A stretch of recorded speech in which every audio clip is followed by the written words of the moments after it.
Welcome to the Wild Food People podcast.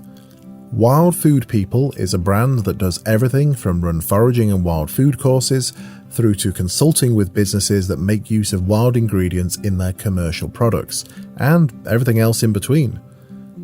In this podcast, we talk about all aspects of wild food, from edible plants and mushrooms through to hunting, fishing, ecology, and the future of environmental management.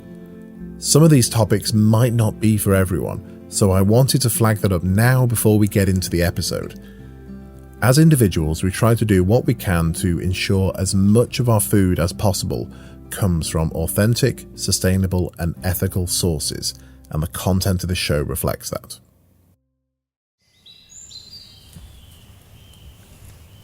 I think we've got sort of a dueling woodpecker situation going on now, because there's one over there near the oaks, but the other one I think is on the hill over there. Do you reckon? On the other side of the ride. Well, I can hear two, and the Merlin app agrees with me that it's a woodpecker, although I can tell what a woodpecker is. It says it's a greater spotted woodpecker. Yeah, I mean, there's not really anything else that does that drumming on a tree that we know of in this woodland. Apart from me with a hammer. You're not as rhythmical. I'd be a terrible drummer. We're already not talking about wild food. We're talking about wildlife, though, so we're partway there. Well, presumably, woodpeckers aren't toxic, but you're not allowed to eat them in the UK. I don't think you'd be encouraged to eat them in the UK. Well, it's a wild bird, so it's protected, so you can't. But is it? True. Oh, I'm going to look that up now. Right, look in the show notes to find out whether is there a legal way, a lawful way, that you can eat woodpecker. I'm not advocating for it, don't do it, but I'm going to, if you look up and see in the show notes, between recording this and it going out, I will look up and see what I can about woodpeckers. I think I know the answer, and I think it's no, but... I think it probably... Green woodpeckers, I'm sure, are protected. They're red listed. Yeah. So they would definitely be a no-no, but the greater spotted... yeah. It's acquiring it, because effectively you'd have to have roadkill woodpecker. Which is quite unlikely. Yeah. Okay, so moving on from that. Yeah.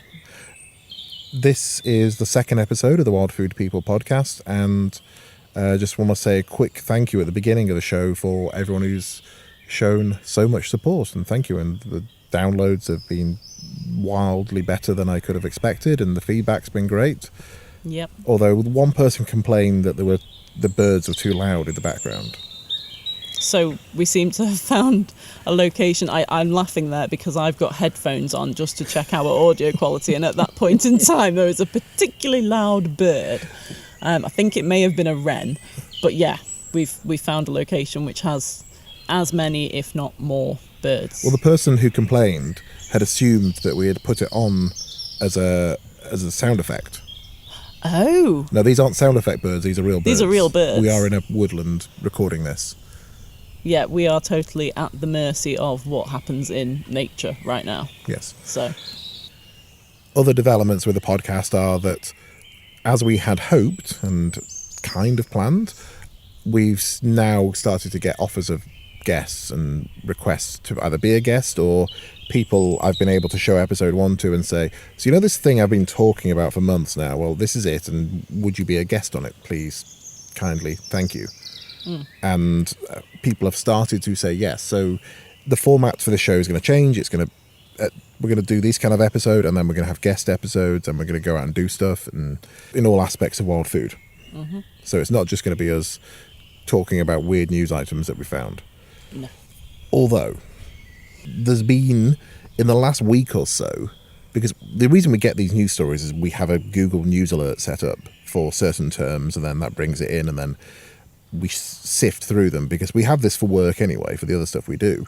And I just pull out some interesting stories that I think would be good for the show. And there's been a load recently, which are local authorities, local governments, people of authority issuing some kind of warning to foragers about potential health risks of wild food in their area.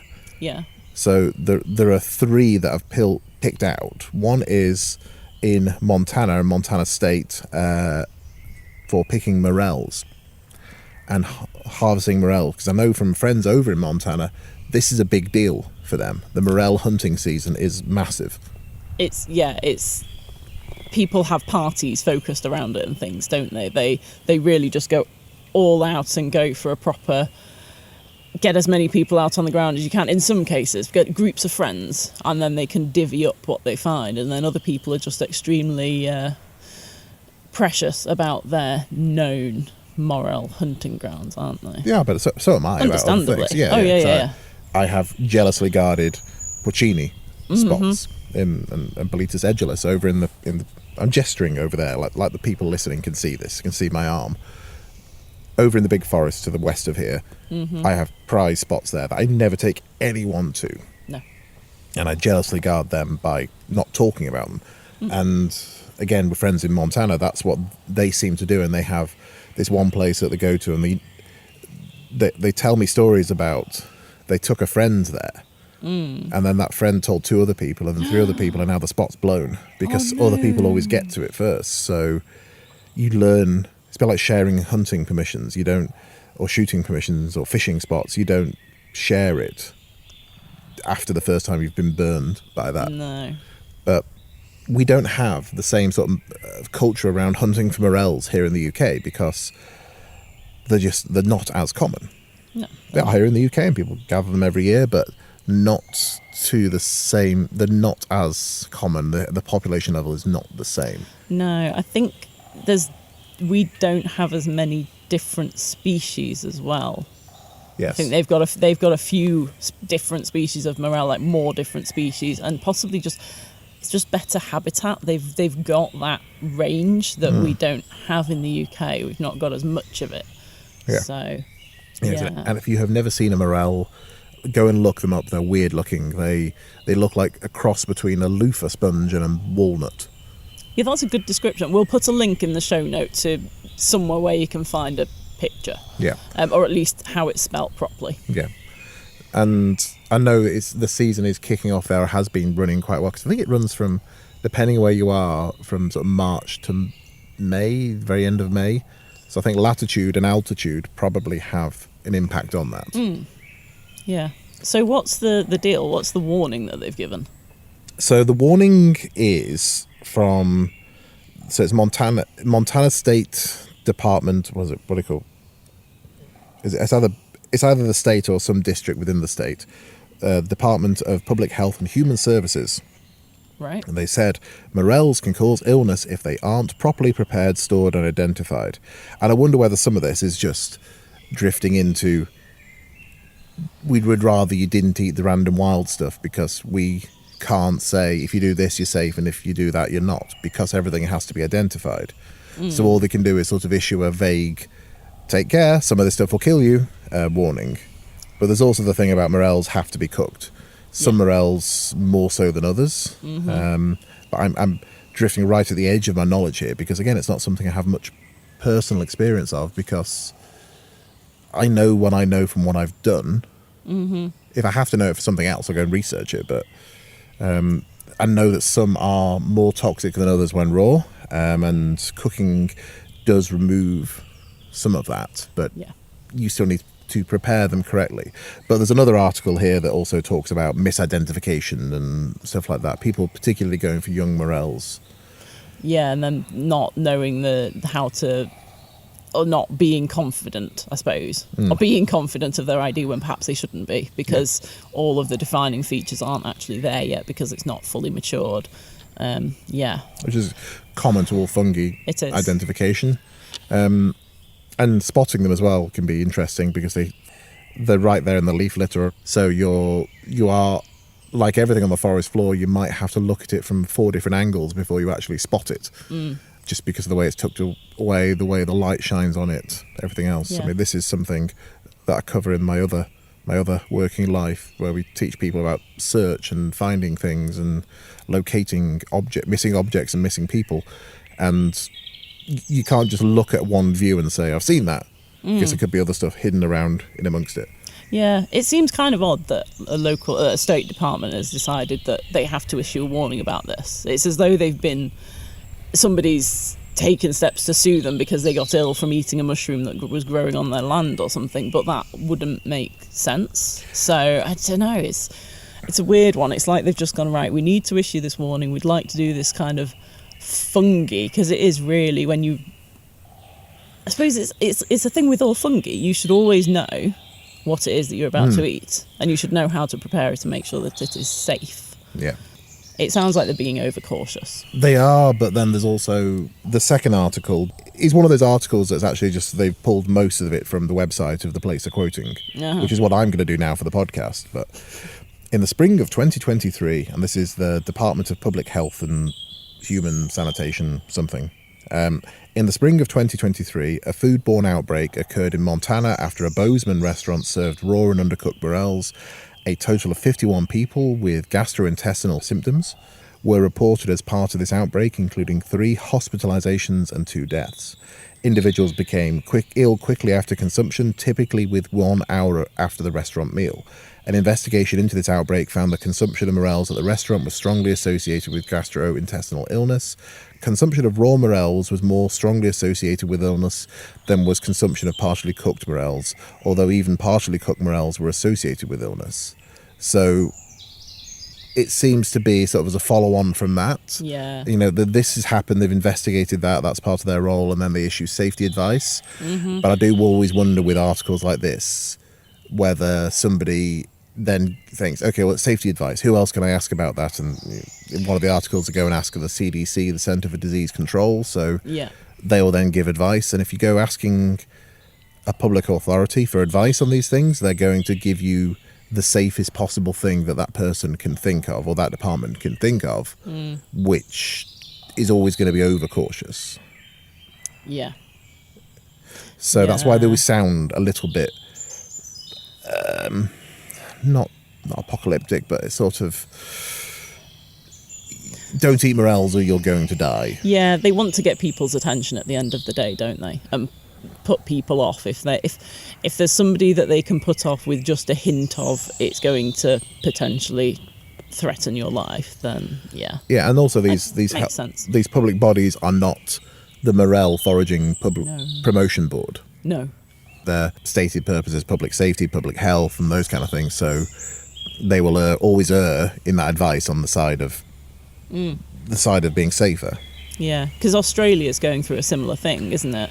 Yeah, that's down. Was that down in no, not Victoria, in New South Wales? Well, in Victoria was the case, which I think was last year. It might have been earlier this year. I think it's still at trial, or it's about to go to trial, or it's still not. There's no verdict given yet, but it's the accusation of feeding intentionally poisonous mushrooms to family members. Yeah. So, or intentionally feeding, not intentionally poisonous. Intentionally feeding poisonous mushrooms. Yeah. They in a dish, and it's that quoted in this article, but there's a whole article around mushroom identification, because as well they're going into middle of their autumn. Yes, yeah, it'll be mid-autumn now, so it's prime mushroom season. I've got friends over there and they are out and looking at fungi, not from a foraging perspective in their case, it's biologists and ecologists. I remember reading in there that mycologist said, there's a death cap just 2 kilometres from the central business district in Melbourne or something. Yeah, they make it sound like it's an invading army. Exactly. I thought, but... No, it just happens to be that's just growing there. Yeah. That's just where the habitat is. I've come across this a few times with people where they seem to assume that a toxic mushroom is somehow then immediately a threat to their health just in its existence. Mm-hmm. And there are all these theories about why we see certain mushrooms or see mushrooms in a certain light, and whether even the church has something to do with that. And there's all these wild and some quite sensible theories about that, about why do we think mushrooms are bad. You know, why we encourage to do that culturally, particularly in the West, particularly in Europe.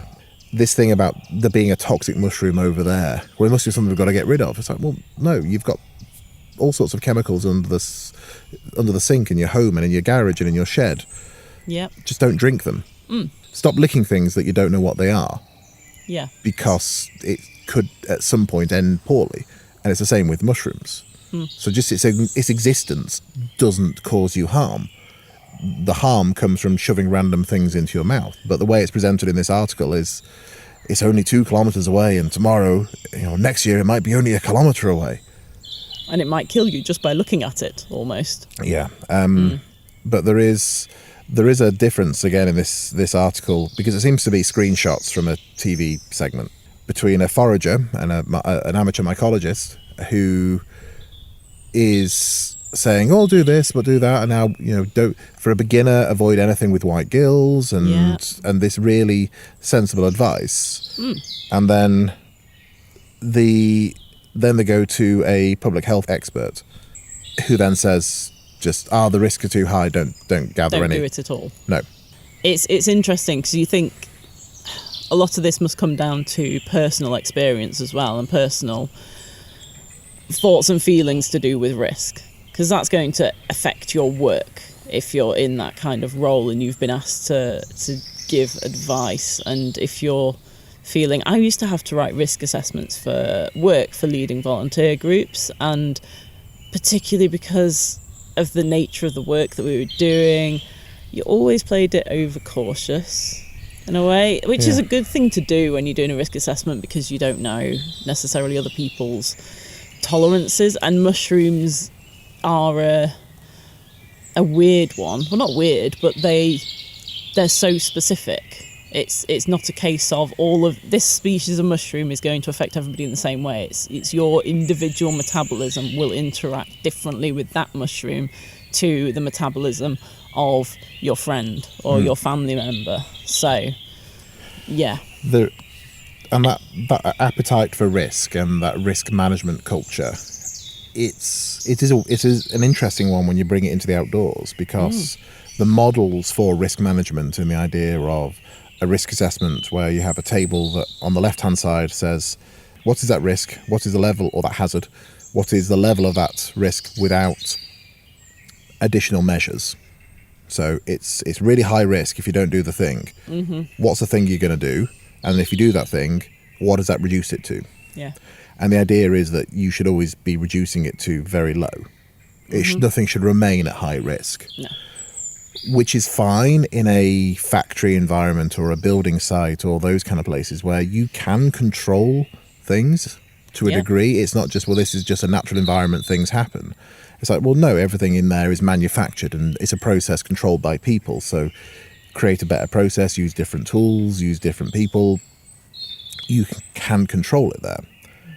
It does not work, that kind of risk management process, for things like wild food. No. Because there's an element of risk inherent in the activity. But when the culture is, particularly when it's things like schools or charities or, for your old work and taking people into the outdoors and my previous careers doing that, the urge, particularly for a neutral organisation in the middle, a HR department, a management department, whatever, is, well, no, if there's a risk, you can't do it. Yeah. Everything should always be safe at all times. And that's not how any of this can work. There's always going to be some residual risk. So, again, if you're asking public bodies to say, is this safe or not, they're generally going to say no, it's not safe. Yeah. Because there is always some residual risk with wild food. Yeah. Because with wild food, particularly anything that's growing on the ground, you do not know what it could have come into contact with up until the point where you're picking it. Yeah. There's animals, there's the weather, there's potential pollution events and things like that. There's that one in Marlborough with the wild garlic. Yeah, so that's it's post-flooding thing, but it's the Marlborough, which is possibly the poshest corner of the southeast, maybe. But it's saying in Marlborough Town Council has issued warning after contaminated water contained a significant amount of human waste. which does seem to be pretty much every river in the UK at the moment. It does. What I found, what's weird is that they've issued a warning now, because by the looks of it, because they've noticed that people are picking wild garlic from there, even though it talks about a flood in January. I am willing to entertain that somebody rang the council and said, I've picked some wild garlic from here, is it safe to eat? Because you had that flood back in January. Yeah, and it smells a bit funny. Yeah. Yeah. And because I know I've triggered these kind of things in public departments and organisations before by asking them awkward questions for articles and other things I'm writing, where it's like, so what is your status on this? Yeah. Or is there do you issue any public advice on this? And somebody goes, and I'll get back to you. And then sometimes suddenly there is a public statement about it. Yeah, or they come back to me and saying, we would rather you didn't do that at all, please. Thank you. Yeah. So for this one, it's the Food Standard Agency advises the public not to eat any food that has been touched or covered by floodwater or sewage. It adds that people should not eat any produce grown on an allotment or garden that has been flooded. And then it links it into wild garlic gathering in areas near the river. It's also interesting that, because this seems to be a press release or something from the council, the authority added, the Theft Act states that it is illegal to collect any wild plant or fungi for commercial purposes without landowner's permission. And that's interesting that they've actually expressed what the law is, what the 1968 Theft Act says about that. Whereas you've seen it before in articles, particularly around stuff around, it's illegal to forage from parks, or you can't do this, or the banning foraging wherever. Really, it's just you're doing it commercially, or it's a cultivated species, either of which, harvesting which would be theft. It seems out of place in this article, though, because they're talking about we don't want people to get ill by picking and consuming wild garlic, which potentially has been contaminated with sewage. Yep. And then they're following that up with, by the way, and there is another bit in there where they talk about how they've noticed large patches being removed, large patches of wild garlic, and they're saying that it could damage the bank stability of the riverbank, which is slightly relevant, but not really, because bulbs don't necessarily do a lot for riverbank stability from my experience, but that's a different thing. It's just an odd article all round in that it's like it's a health warning, but also you shouldn't be doing this because Theft Act, and also this. Yeah, it does. Yeah. Again, they've asked someone in authority who's potentially liable for what they say, and the person in authority who's potentially liable for what they say have said, don't do it. Yeah. That which you can understand sort of with that framing why they would say, we'd rather you didn't. It's not safe. We can't say that you're safe by doing it. We urge you not to. Because then if you reverse that and they said, no, it's probably fine. You've had the wettest spring in a long time. It has washed everything off those leaves. Yeah. Those leaves weren't in existence when it flooded in January, because they were all underground. These leaves are brand new. They have developed since. They have been washed in the rain and the sun. They are going to be absolutely fine. If they came out and said that, they wouldn't have got the full stop on the sentence before the first claim came in. No, they wouldn't. It just sounds like they've gone, right, we need to discourage people from it, so we're going to pull out everything we can to do so, which is fine. Like you say, I understand why they don't want people to be consuming it. I would rather that somebody said, so we did have a flood incident here. We think that anything on the ground is going to be contaminated, so please don't forage here. I feel sorry for any allotments that have been affected. Yes, and the flooding there as well, because it's slightly different. Recovering from a flood in a house is pretty bloody awful, but even just recovering on land. Farming friends up and down the country have had floodwater sat on their fields from overspill of rivers for one reason or another. And this whole argument of, well, no, floodwaters should go onto farmland because it's better than in the town. It's like, yeah, but that farmland at different times of year is doing something. It's growing food of one form or another, or growing the thing that your food eats, or it's a margin for wildlife, or it's all of these other things that farmers are being encouraged to do. Flooding would hinder that to a greater or lesser degree. So any kind of damage from that flooding is going to be noticed. But I'm going on a rabbit hole now because you talked about allotments and I've started talking about farmers. You have, but we can swing this round. Yeah. We can swing this round and talk about Clarkson's farm. Right. I promise that wasn't intended. But I know because I've got Clarkson's farm on my list here of things we're going to talk about today. But no, because I was running into a rabbit hole then going, I've no idea how to get out of this. I'm talking and there are people listening on the podcast. How am I going to get out of it? And then you dropped it in, so thank you. You're welcome. Yeah, so Clarkson's farm, this last season, so this is season 3. Spoilers. I was just going to say, if you have not watched it yet, there are going to be spoilers now about the things that Jeremy Clarkson gets up to, because he made a bet. Yeah. Go on. I was going to say on this show, because I think as anyone who's followed Jeremy Clarkson or is aware of him, he gets up to all sorts of things, normally saying things in print that are unwise. That's true, yeah. We are just talking about season 3 of Clarkson's Farm.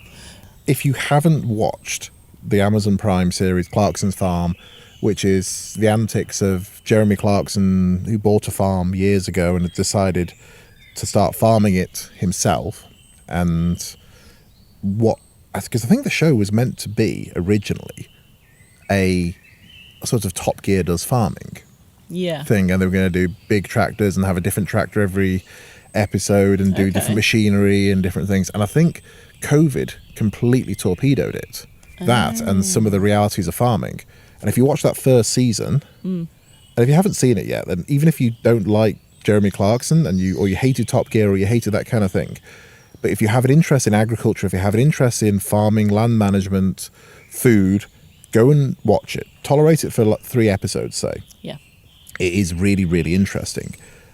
The early episodes, he was doing that Top Gear type thing a little bit, and then COVID kicked in, and you can see the narrative switch to actually farming is bloody hard. Yeah. There's a lot of stuff that you have to go through in order to farm successfully, and successfully does not mean in profit either. And they do quite a good job of highlighting that and the costs involved. The cost here are this, the cost here are that, the cost here for this is £50,000. Yeah. You quickly end up in places with 4 zeros after the number. You do. So, yeah, I just want to drop that in as a framing. Yeah, that was well framed. Thank you, because I clearly sailed straight past that. It's all right. I don't like Amy talking without me interrupting every 2 minutes at least. So Jeremy Clarkson decided that he was going to farm the land that wasn't being farmed for crops. So this includes woodland and random little bunkers and things that are around the place. There was an airfield. There's an old airfield on the farm. There you go. Yeah, so he's got different old buildings of different types and different things that he didn't put there. They already exist, and he modifies them. And in his various ventures, he picked up on foraging, basically. He kept drifting into our territory. He kept drifting into, this is growing here naturally. I've not had to put any supplements on it, any fertilizers. I've not had to do anything to grow it. It's just doing its own thing really well. And so I'm going to make money out of it, which great. Could be a really good way for, well, in theory, it could be a really good way to make additional money. Yeah, it's that diversification thing. Yeah. I think, and when you look underneath sort of the gags and the skits on this stuff, you can see that, and because it's not, shows like this aren't scripted as such, but what they are, they do have you got to start here and you got to get to here, and we're going to film you doing this stuff. And just, you try and be entertaining and do it, or have a story, and but I think they choose to go in certain directions to show, rather than saying, right, we're going to do this season, we're going to talk about diversification of income on farms. They just say, oh, I've decided to do this, and I'm going to do this, and it's going to make this much money, and then, no, it didn't make this much money, but that shows. They slip it into the narrative.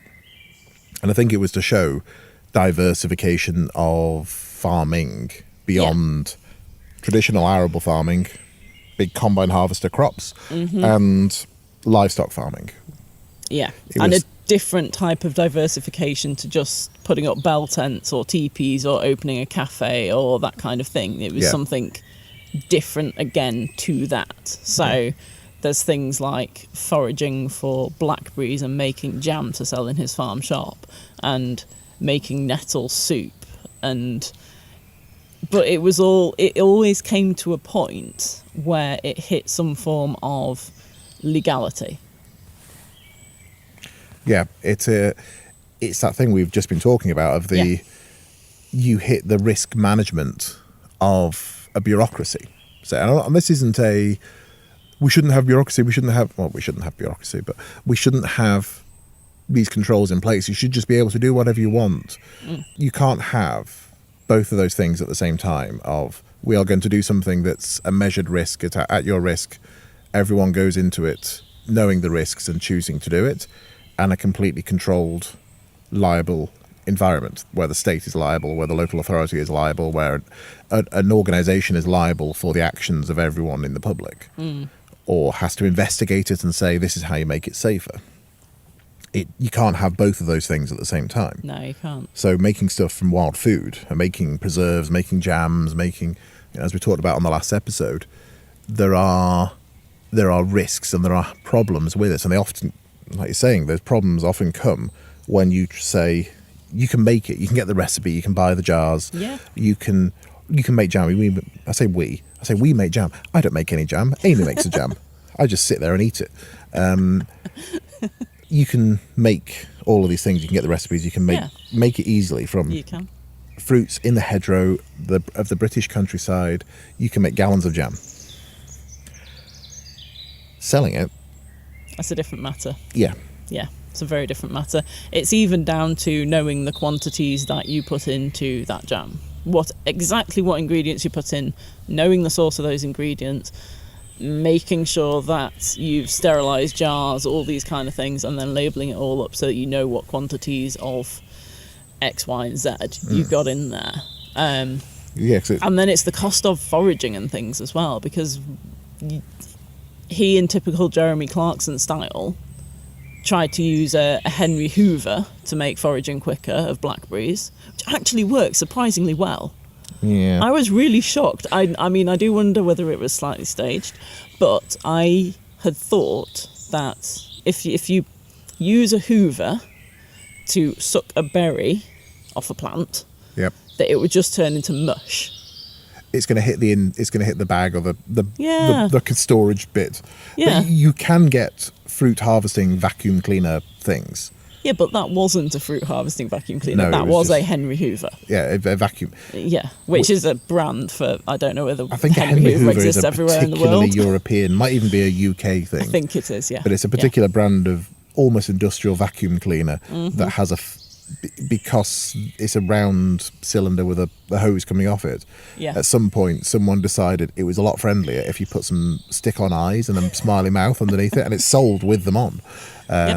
So it's a more friendly thing. But it was, he was using it for that, and then there was the nettle harvesting.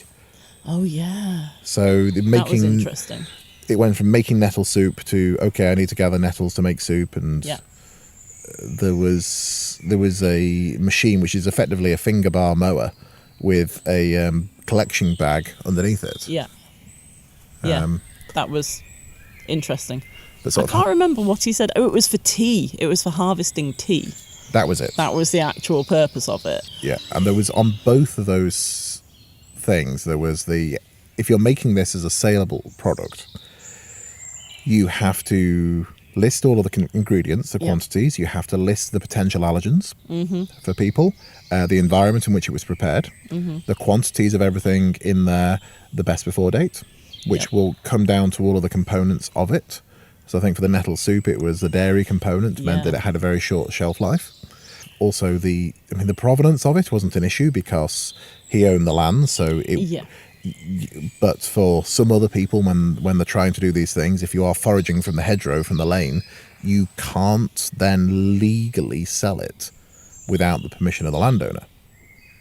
No, you can't. So if you're gathering berries from the side of a lane, or you're gathering elderflower or something like that to put into a commercial product, and you don't have the permission of the landowner that you're collecting it from, it is technically theft. It seems that no one cares about this in law, but it is theft. And there's a quote that's often repeated, which that makes the Women's Institute the biggest organised crime syndicate in the UK just by selling jam. But that's not an issue for Clarkson, because he was selling it from his own land. Yep. But when you go to sell it to the public, there is that, okay, you can make blackberry jam, you can make nettle soup, you can make all of these things, but unless you're selling the raw ingredient, and even then it's interesting territory, if you're selling a manufactured item, then you hit all sorts of restrictions around it that would cover, which are from the world of factories, which are from the world of food factories. Yeah. So a big commercial fruit preserve making plant that makes jarred, pickled conserves of whatever, the rules that apply there also apply to the person who's trying to make jam from the fruit on their farm. Yeah. An interesting one to think about, because of the fact that it's that scale. It's almost like there's a lack of scalability, but downwards. Yes. Really, with it. And that's the other thing as well, I think, with this, is the quantity of fruit that is required to make a large number of jars of jam is probably more than you would expect. If you're making like good quality, the kind of homemade preserves type jam, rather than cheapest thing you can buy on the shelf in the supermarket, which may have seen a piece of fruit at one point in its life. Yeah, there's a lot of red food colouring in there. Yeah, it's like the actual quantity of fruit that is required is vastly different, and I don't know, it's the going forward, you're going to have much of a seasonality to it, and and so there are all the logistics of that, and you end up the reliability of supply, because we do we've worked with some farms and some big and small, and businesses and landowning businesses. They see these things on their land, and they say, well, can we do something with this? You know, they like the idea of making this product, and if it came from the wild, even better. And these are some of the things that we go through with those clients, and we say, okay, well, can you work this out? Can you work out the quantity? There's all the ecological impact of it as well, how we harvest it, time of year. But supply chain is one of the big things. You know, how do you work into a wider logistics chain where the jars, the outer packaging all has to come from here, that goes to this place, you've got to send the fruit from this, has to go to this place, which means it has to be gathered now, and it can't be sent off until it's all ready, and the gathering process takes 4 weeks, so you have to freeze it as you gather it. Where do you freeze it? How is it stored? Now it's frozen, are there any bits of leaf in there? Are there any bits of stem? Do they need to be separated out, in which case everything needs to be sorted before it's frozen, which is a secondary process. It gets very boring very, very quickly. And it goes a long way from the, oh, look at me, I'm floating through the lanes with my basket, gathering things from the hedgerow. Isn't nature wonderful? It quickly goes from that to, right, this is a logistic supply chain that you have to fit into with just-in-time delivery. And the two worlds don't really come together. All the marketing is floaty dress foraging. All the behind-the-scenes stuff is, no, you're basically doing farming without the farm. Yeah, you have less control over it, because that's something with farming that we hear time and again, is that they're at the mercy of the weather, which is totally true. And foraging is exactly the same. Yes. Any kind of collecting of wild ingredients, whether it's plants, fungi, or even meat, is season dependent and things. It's not, you can't just say, yes, I can go out and pick you this many kilos of bilberries now because it's the right month and they should be ready, because actually if you've had really rubbish, you've had weather that's too dry or weather that's too wet, then the crop will be ready too early or too late, and all this kind of thing which comes into it. Yeah, foraging for restaurants and for the kitchen is easier because you have the seasonality of it. And you can say, well, this is seasonal. You can get this, you can get some of that, but this particular mushroom's in abundance at the moment, so that's going on this week's menu, but it won't be there next week.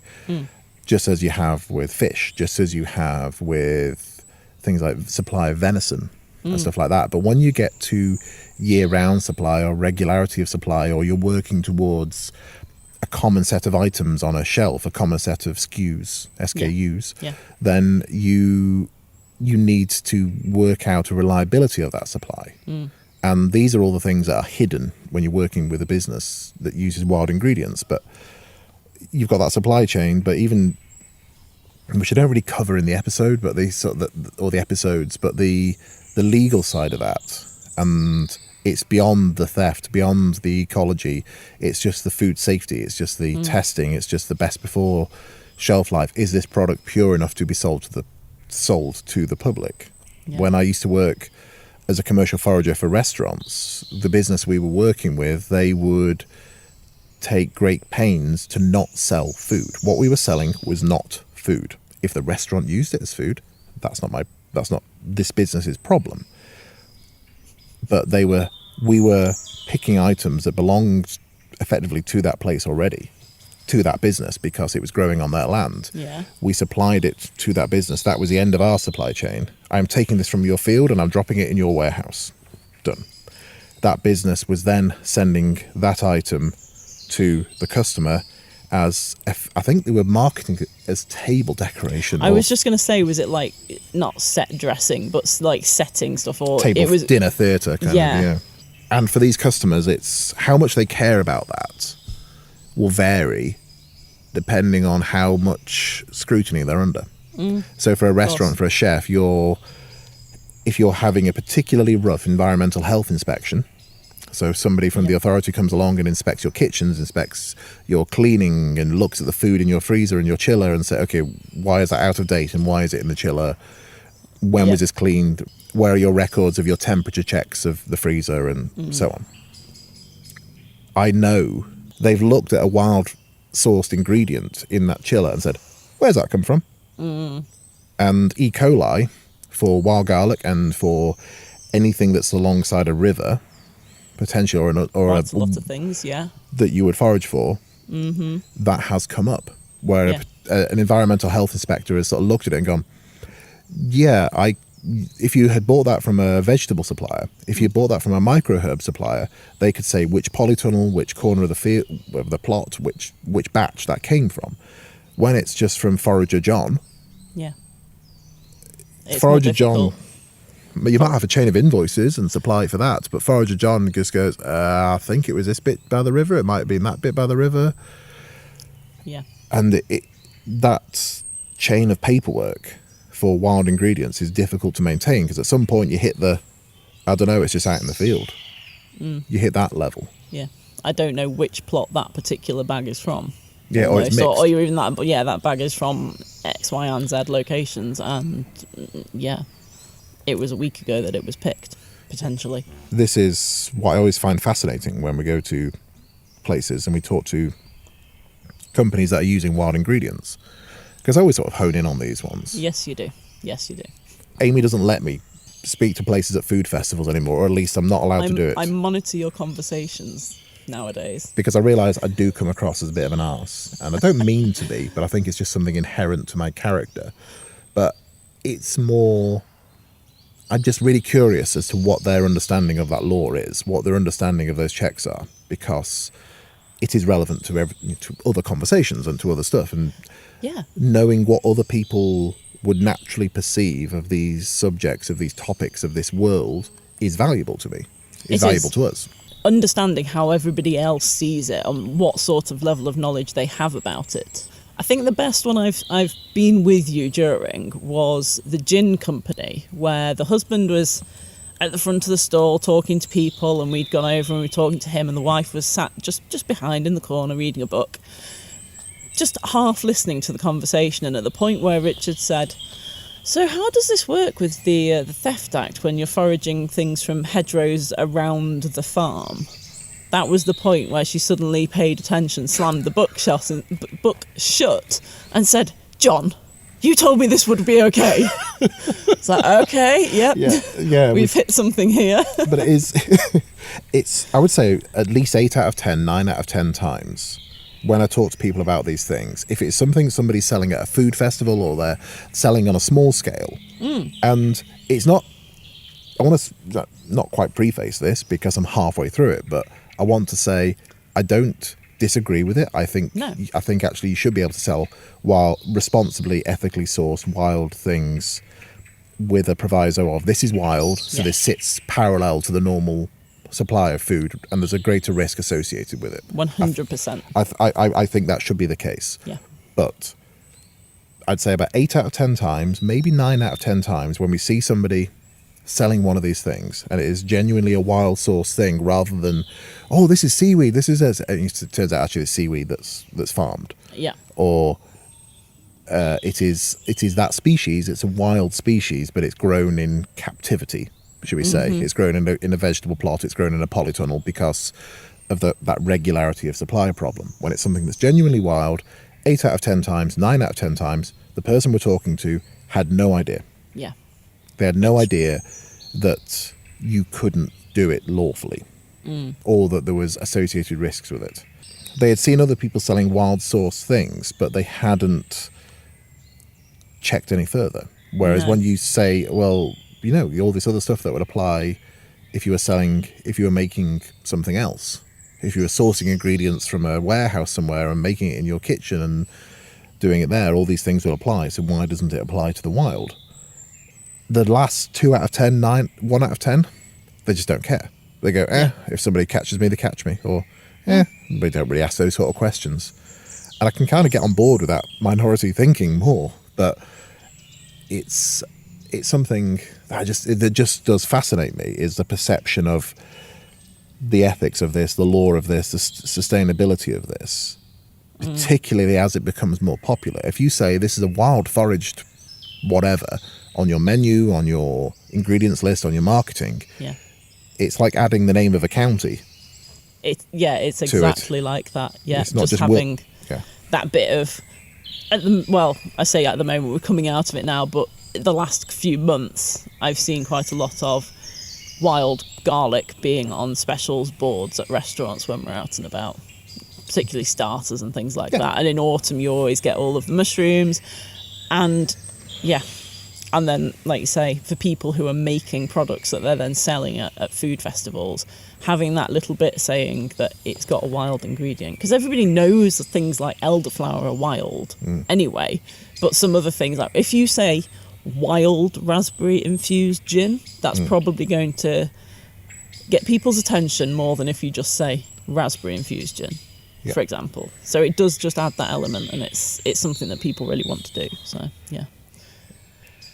that's probably enough us talking about things you shouldn't do, because we don't, it comes across that way, but it's really not what we say.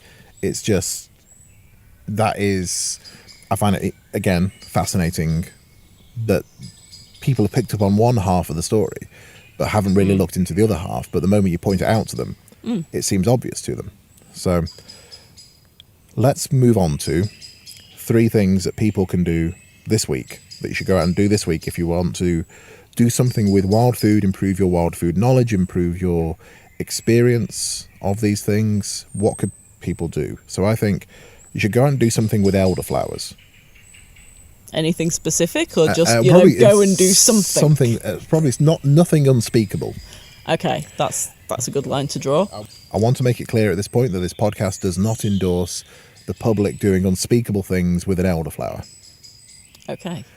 So elderflower, Sambucus nigra, the big shrubby thing in a hedgerow with giant white flowers. The leaves smell like a mouse's nest. They do. As with all of these things, if you don't know how to identify it, don't just go off my audio description of it. That's a rubbish description. Go and get a book. Go on a course. Go and do these. Look up a resource for how to reliably identify it, because there are things that have an umbellifer type shape, an elderflower type shape that grow in hedgerows that will kill you. Yes. Things like hemlock. It's easy to mistakenly pull something out of a hedgerow thinking it is an elderflower. Yes, particularly when the hemlock grows up through the hedgerow and comes out amongst the elder bush. Yeah. So just be aware of your identification. There are potential hazards. So elderflower cordial is the one that people tend to go for. It is. which is probably the easiest infusion you can make. It is, yeah. The next step on from that is elderflower champagne, in which case you just need to harness the power of some yeast, basically, whether you go for wild yeast or adding your own champagne yeast into it. So it's elderflower champagne is sort of elderflower cordial that's gone off. Yeah, it's fermented, so it's gone alcoholic. Yes. Which is an important, That's a better way of describing thing it. to remember. So it's fermented, it's become alcoholic, and it has some fizz. So it can, this is your warning, it can explode in the bottle if you're not keeping an eye on the pressures. Yes, even I've had plastic bottles completely split and glass bottles break. Yeah, so it's good to store it somewhere contained, and it's best to use plastic bottles because they've got a bit of expansion room, and just keep an eye on them. When they become rock solid, you want to open them outside when you decide to break into them. Yes. Yeah. It is, there's an element of risk inherent in There wild is. food. There and is. particularly Well, with that's a good elderflower one. champagne. That's a good one. My favourite thing with elderflowers, though, is still elderflower fritters. Yes. Which, to be fair, if you cover most things in batter and then deep fry them, they do become quite tasty. Yes. But elderflowers work really well if you use quite a light batter, like a tempura batter, and then just quickly fry them in some oil, and then you can have them either savoury and serve them alongside some fresh fish, or you can drizzle them in honey and maybe have some fresh berries with them and eat them that way as a dessert. Yes. That's by far the best way to have them, And my opinion. jumping ahead a bit, but if you're become a patron of the show, then you'll get the after show little extra content bit where we'll record what happened when I had to be on TV with people doing foraging for elderflowers and all the annoyance of that and all the stupidity of foraging with celebrities. Yeah. So elderflowers, and they are starting to appear here in North Wales. They are. And really be apparent in the hedgerows. So if you're further south, then they're well ahead now. Yep. You've got to make sure you get them while you can. Also be aware that if you take all of the elderflowers off the shrub in your garden or at the end of your lane, then you will not have elderberries that year. Very important to remember that, because elderberries are fantastic, but we'll probably talk about them in autumn. Yep, and also be aware that even though elderflowers are safe to eat and you can eat them raw safely, all of the parts of the plant, in fact even the flowers to a much lesser degree, contain a cyanide-inducing glycoside. So it is toxic to consume, but that glycoside is sat in different quantities throughout the plants and the stem compared to the leaves, compared to the root, and so on. So the flowers are generally seen as being safe to be eaten raw, but you will need to cook or prepare the berries. But there's an article on our website, it'll be linked in the show notes from that, all about this. Next thing is, if you have the opportunity and you're within striking distance of the coast, we're entering sort of the early summer, late spring period. Charter boats are starting to run where you can, if you don't know anything about fishing, if you don't know anything about sea angling, you can get onto a charter boat and go out for 4 hours, 5 hours a day, depending on where it is and what the tides are like. And you can go and fish. You don't need any gear, you just need yourself and waterproof clothing and warm clothing. The information will be on the company website or the for the fishing charter company, not us. Not us, no. Or the Facebook page or wherever.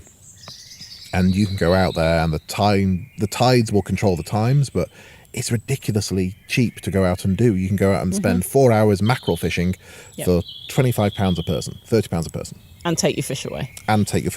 And they'll provide your rod, they'll provide your bait, they'll give you some instruction about how to do it, some tuition.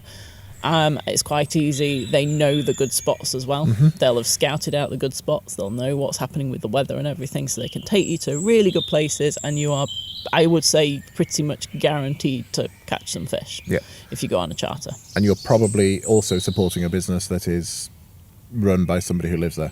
By a local. It is a local. You are you're catching it yourself, but you're supporting an enterprise that's there. Some are better than others. Look at reviews, ask on forums, ask on other groups, but the costs are pretty cheap for going out and gathering food that way, and it is very accessible.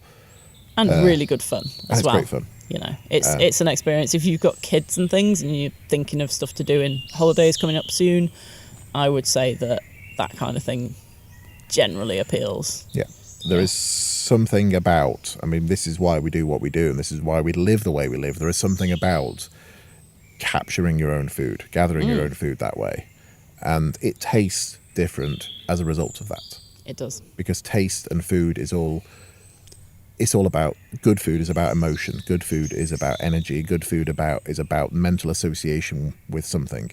And to capture it yourself, to gather it yourself, will change the flavour of those things. So even if you've tasted mackerel from a tin before and you think you can't stand it, then try totally it on one of these boats. At the worst, you'll have a horrible experience and you'll have a good story to tell people. Mm-hmm. But I would say go and try it, and it's very accessible, so you can go out and do it. Yeah. The third thing is you should go and buy a book. Or borrow a book. Well, I think John would probably rather I said go and buy a book. Yeah, he probably would, to be fair. So this is not a new book. This is not, just out by my mate. It's a chap called John Lewis-Stempel. I think this was published in 2009. So it's an older book now. It's called The Wild Life, or A Year of Living on Wild Food. And the reason I'm recommending it is when we run courses, when we run events, and people say, is there a good book about this or something like that, or that, what's a good guidebook for this? I say, I make recommendations, or we make recommendations, and we say different field guides and different ecological guides and identification guides, as well as how to use guides, those kind of foraging guides. This is a book about someone's experience of living on wild food.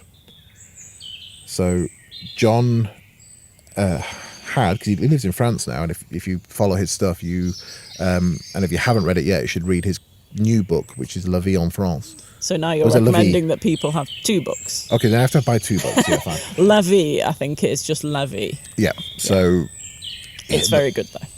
This first book, The Wild Life, was his attempt to spend a year living entirely on wild food. He was living in his house with his family and running his small farm and doing all these other things. 40-acre farm. Yeah, it was that he had. Sort of edge of the Black Mountains, the sort of the Welsh borders.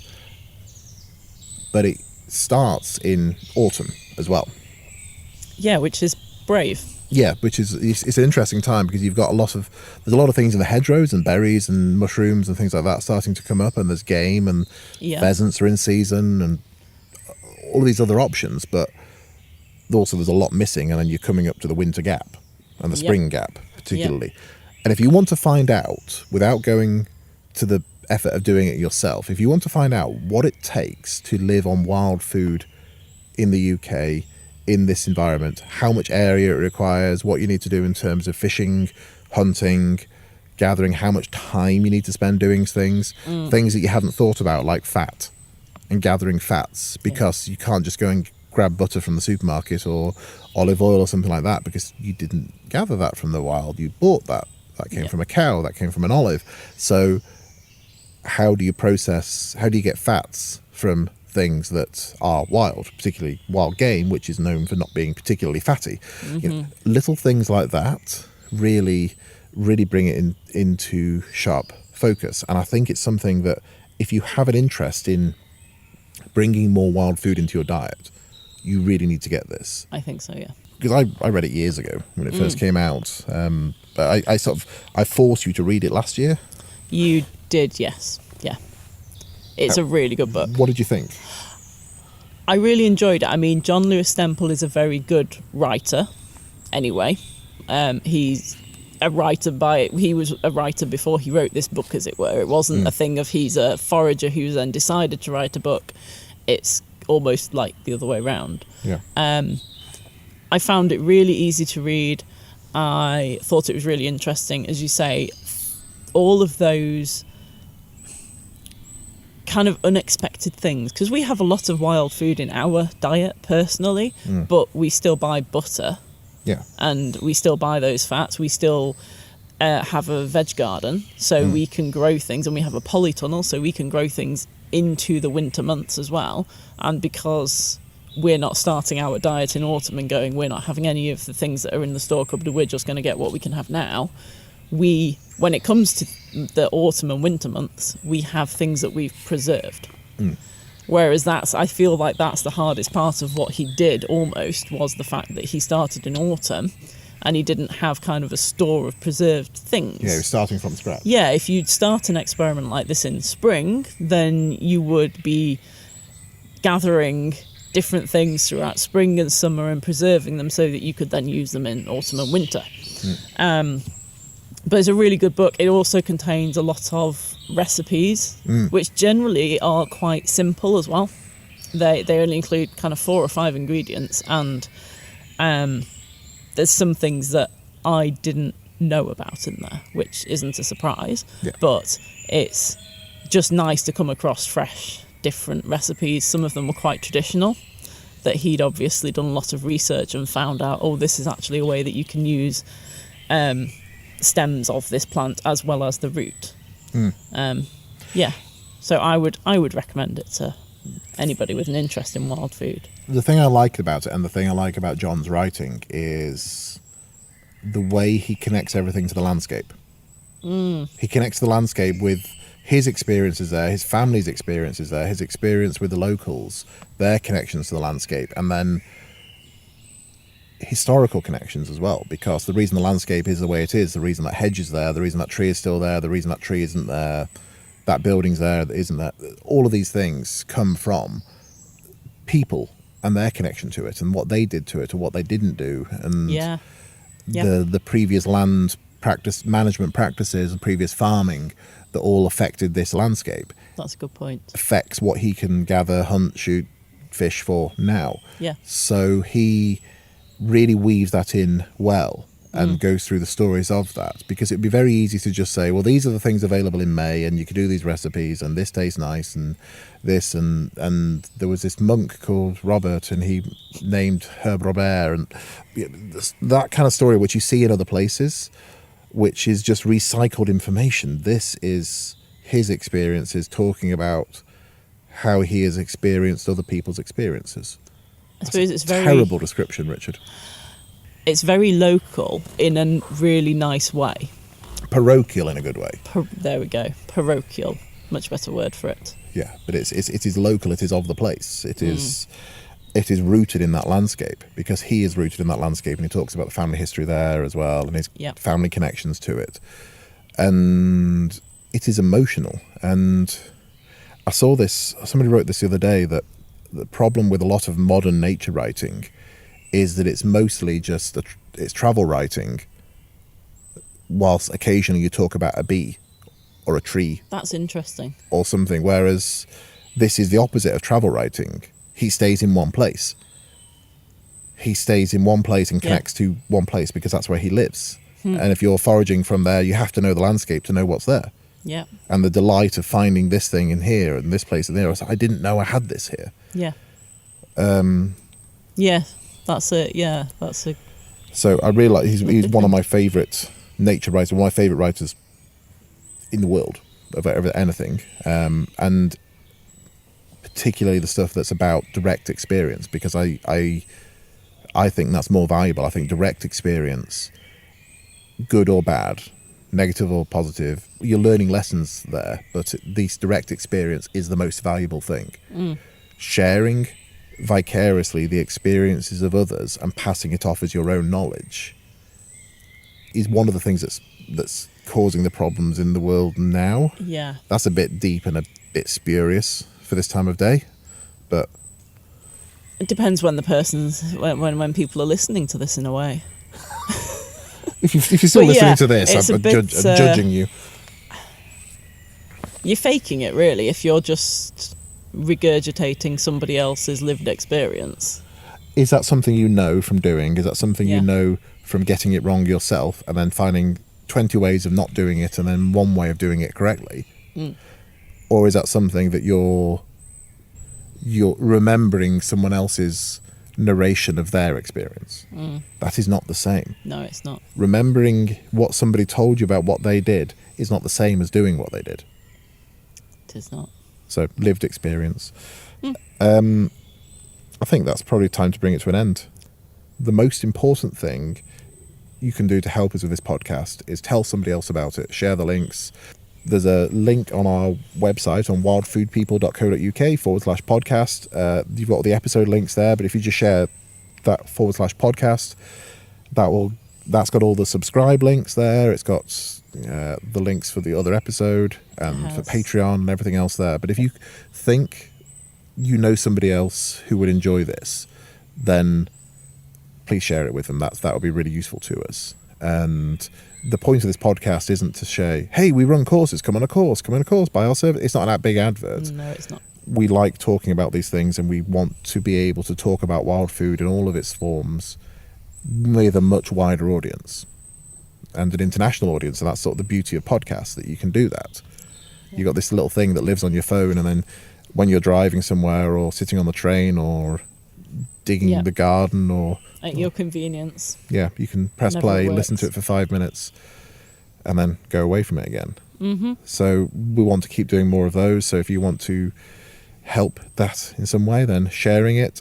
Also, you can help by leaving a review wherever you get podcasts from, particularly Apple Podcasts or Spotify or anywhere like that. Subscribe to the show, and then you'll get every episode as it comes out. We have a Patreon. If you search Wild Food People on Patreon or go through the links in the show notes, that will take you through to Patreon there, and that will take you through to all the options there. It's not very much. It's a very low amount per month, so it's not per episode, it's per month. And what that does is just help cover some of the costs of running the show.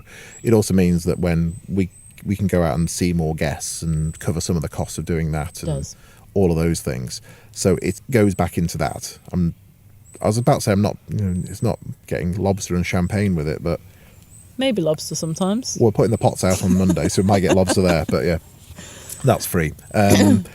We also are on social media at Wild Food People for the show, and then I'm at Rich Prideaux. You can find me on there, which is a stupid surname. You'll have to look it up. And yeah, the links are all in the show notes. I am at A Green Outdoors. Yeah. Again, in the show notes, but easier to spell. So thank you for listening. If you're a patron and a supporter, you'll get the extra bonus content tagged onto the end of this episode.